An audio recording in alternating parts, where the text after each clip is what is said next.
Received a letter here from Zach. Hello, Zach. I heard you talking about it. I also heard you guys did a segment about driving naked. Now, that I have never really done except maybe to repark my car at my house. You pull it out of the garage and then put it back in the garage? Is that what I'm hearing? You walk out to the driveway naked? I think when I lived in a wooded area, there might have been an incident. That's got to be just a horrendous sight. Zach, I bet people call their sheriffs. Yes. There's an alien in the Griswold's driveway. Look how pale and gray he is. Oh, man.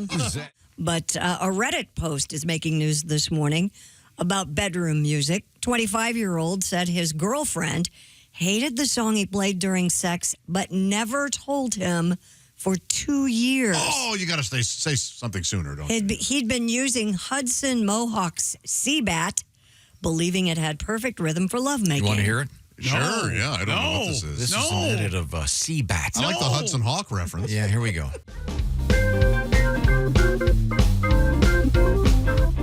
She finally confessed the tune was a major turnoff. That sounds like a song you'd write and bring to your record company if you wanted to be dropped.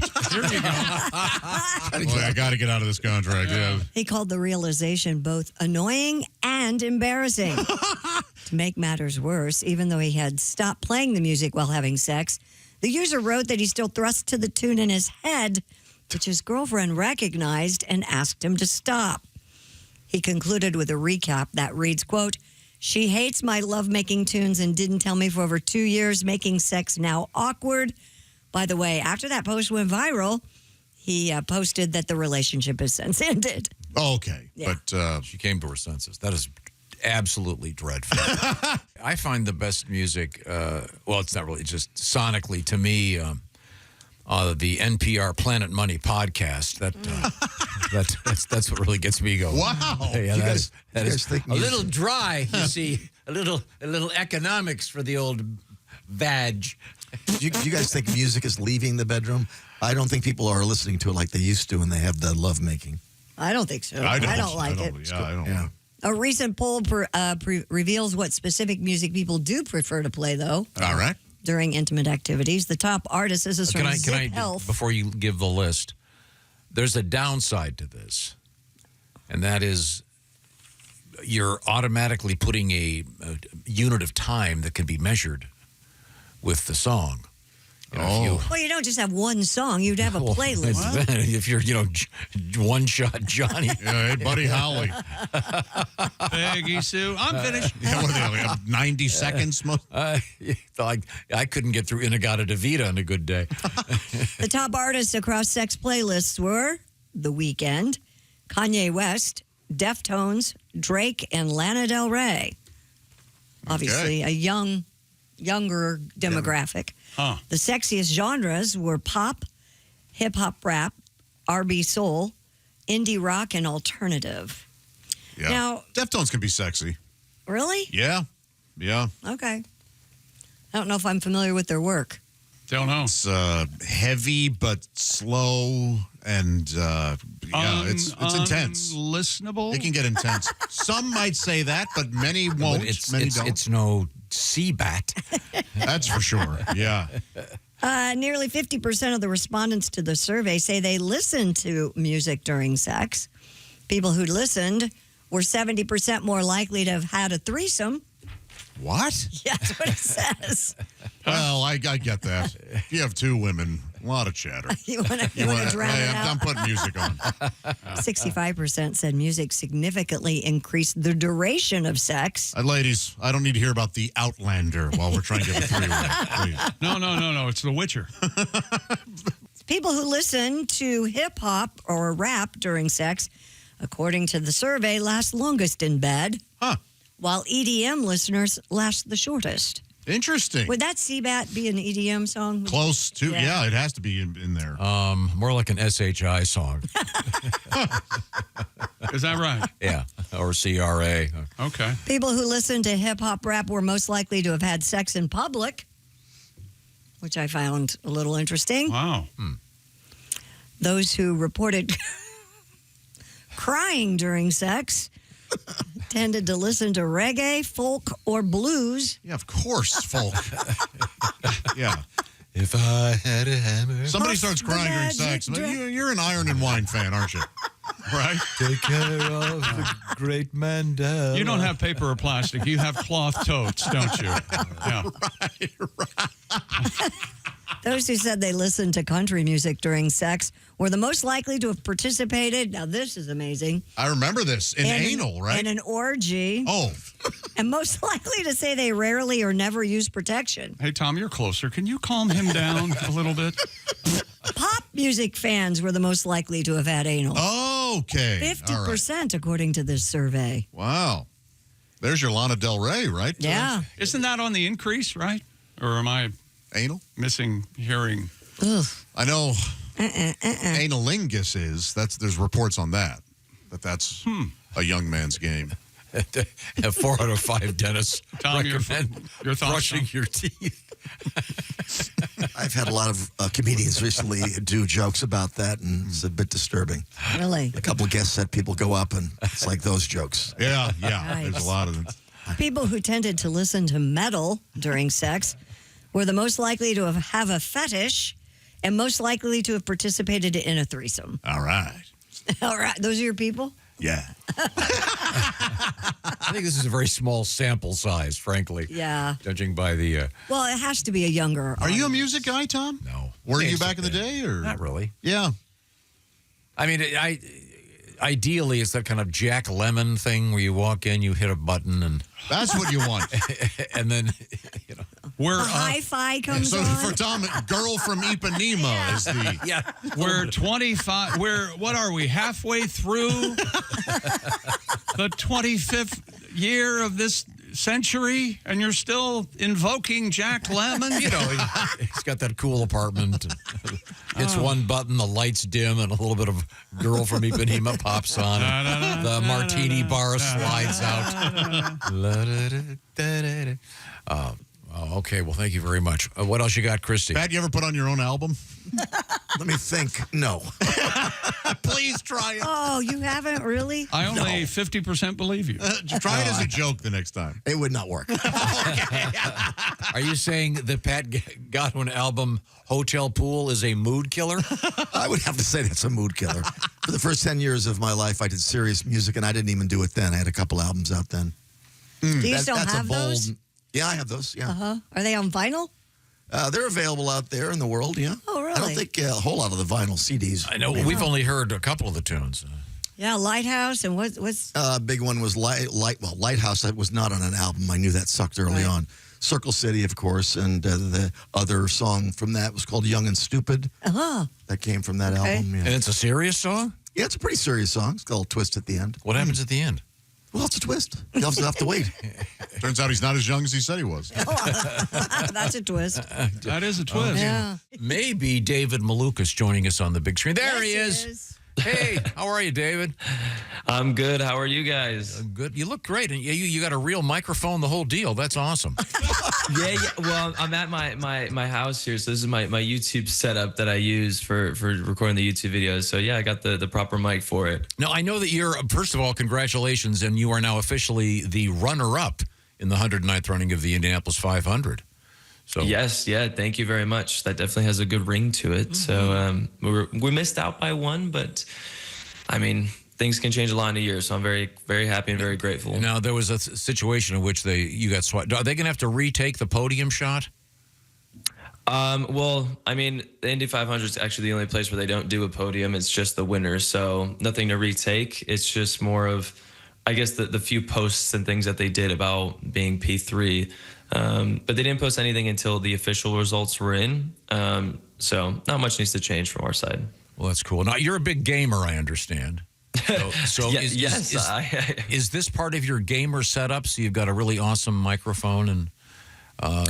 Yes, part of it. I mean, the microphone and everything is more for the YouTube videos, but yes, I am very, very big into gaming. Actually, this headset is from it. My other headphones died, so I had to use the gaming headset here. Yeah, okay. Well, that's cool. Do you play any of the games that involve any of the skills you have as a race car driver?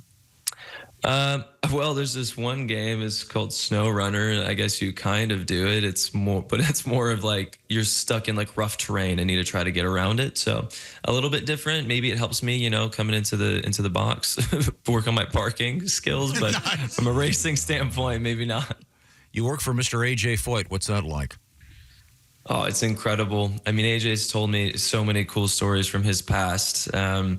And to be obviously a part of him with his team, it means a lot. I had a period in my life where I wanted to be a part of history, right? You have these big thoughts of what I want to do for my life. And I said, I want to be a part of history. And what better way to do it than, to do it by being a part of the Indy 500, being a part of IndyCar. And for me, the best way to do it is to be side by side with AJ Foyt Racing. So to see my name with his name, it's very special. And the name Malukas is kind of interesting. It's of Lithuanian heritage. Am I correct here? That is correct. Yes. Yeah. I am. Both my parents are from Lithuania, so they came to America in '91 as soon as the Soviet Union collapsed. So, do you speak Lithuanian? I do. Yes, I do speak a little bit. I used to actually speak a lot when I was younger. It was actually my first language. I didn't actually speak English at a very young age until I went to school, but it's kind of slowly, fallen off a little bit, but I can still speak it. I just have a pretty, I guess, like American accent when I speak Lithuanian. You speak English very, very well. Obviously. Oh, thank you very much. It took. So, are there any really cool Lithuanian curse words that you still remember? Hey. Oh, sorry. I mean, you're working. No, you're working with AJ Foyt. He can give you all the English ones. Yeah. Well, actually, that's funny that you say that. So Lithuanian is actually one of the 5 oldest languages in the world. So we actually don't have curse words. So all the curse words are just Russian curse words.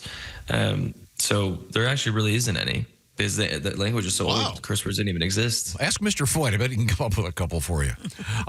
We're speaking with David Malukas, officially the second place finisher in the 109th running of the Indianapolis 500. Toward the end, it got pretty scary out there. Were people in your ear telling you exactly what's happening at the time? With the ending? Oh, you mean coming down to the line? Yeah, they're telling you what's happening, and are you able to even hear them, or are you just so concentrated on driving at that point? I mean, to be fair, we got a new helmet and new microphone and everything, so it was actually very hard for them to hear me. And then I could kind of hear them, like lower speeds. I actually had to disconnect the Air 2 for a second just to hear them and reconnect it, just because there's so much airflow coming in. But no, they were, that whole last stint was obviously a high pressure scenario for us with everything coming down to the line. But things were looking good for us. I think we're actually going to have a chance to maybe kind of have a good battle for the lead. But the lap cars kind of came in and ruined the fun for us. Now, you the second place finish at Indy 500 bested, is that the word, your career finish at St. Louis, correct, in the Bommarito. And that race is coming up on Father's Day weekend. You've got to be looking forward to that. You've done very well there in the past. Yeah, I don't know. I love ovals, and the Bommaritos for me is where it all started in St. Louis. That was my first podium, my first probably big success in IndyCar, and the following year when I came back there, actually we got a P3, and then even last year for my half season that I ran after my injury, we qualified up there and we were making the pass for the lead until things kind of ended up going south for that ending there, but. Very excited to go back there, and we actually have a good start time at 8 p.m. So it's going to be a night race, which I'm just so excited for. It's going to be so cool driving under the lights at one of my favorite tracks. Okay, well, David, it's been great talking to you. Best of luck, that'll be fun. We'll see you certainly next year for the 110th running of the Indianapolis 500, and maybe you'll be the big winner with the Borg Warner. Now we can tell you something you may not know. Oh, God. The famous Borg Warner Trophy, you probably got a good look at it at some point, did you not? Oh, yeah. We have looked at it a lot. Did you look at it carefully enough to notice the guy on top is naked? Oh, yes. I have noticed that. Noticed that, yes. Okay, because, I didn't know that until a couple days ago. Like really naked. I mean, he's like naked. Everything's hanging out there. He's definitely a grower, not a shower, too, by the way. Well, he's got the checkered flag kind of covering some of the stuff. But yeah, he is naked. I did notice that. They were telling me to examine the faces, and then I was, doing the photos, looking around, and then I started looking up. I'm like, oh, he's just completely naked. I'm just going to keep moving on. That I didn't. It kind of caught me by surprise as well. That definitely threw me off. Well, maybe they'll sculpt your face on there next year. hope. But congratulations Yes. on a great finish, and thanks so much for taking the time to call. We certainly appreciate it.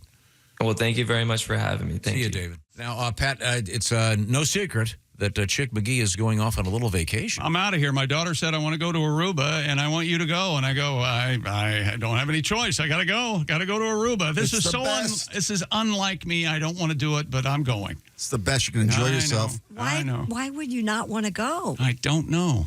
I'll get down there. I'll let you know. You'll love it. Yeah, we'll see. It's You're gonna- Aruba. You're going You to love just it. lay on the beach. I need a passport, for God's sake. Did they You have, already had one, didn't you? The hell? what do you do there? See, I'm with Tom on that. Yeah, I don't know. You'll They have a relax. casino. You want to hear about it? I'll tell you. All right. Oh, you Chick's know. going to have a blast. Here we All go. right, here we go. It's called Vacation Fling. I met a cute little party girl down here in Aruba. Yes, this sounds exactly. It's a vacation fling, just a 2-week thing. I met her while learning to scuba. Scuba. We do the bimbo limbo. We do the bimbo limbo, getting down and dirty, going all the way, doing the bimbo limbo. Let's hear it, Shaggy. She's satisfied with the limbo stick. She just lays back and it does the trick. She's satisfied with the limbo stick. my. She just lays back and it does the trick. Oh, I met her at Aruba Rays doing flaming shots of rum. Next thing you know, we're naked on the beach, asking each other to come and do the bimbo limbo. Bimbo Limbo. With the legs akimbo, hope the little lady isn't falling in love. Oh, doing the bimbo limbo. Shaggy! She's satisfied with the limbo stick, with the bartender John and the DJ Rick. What? She's satisfied with the limbo stick, with the pool boy Frankie and another chick. We're all doing, oh, the bimbo limbo. Chick, have a great time. Thank you. Yeah. How low can you go?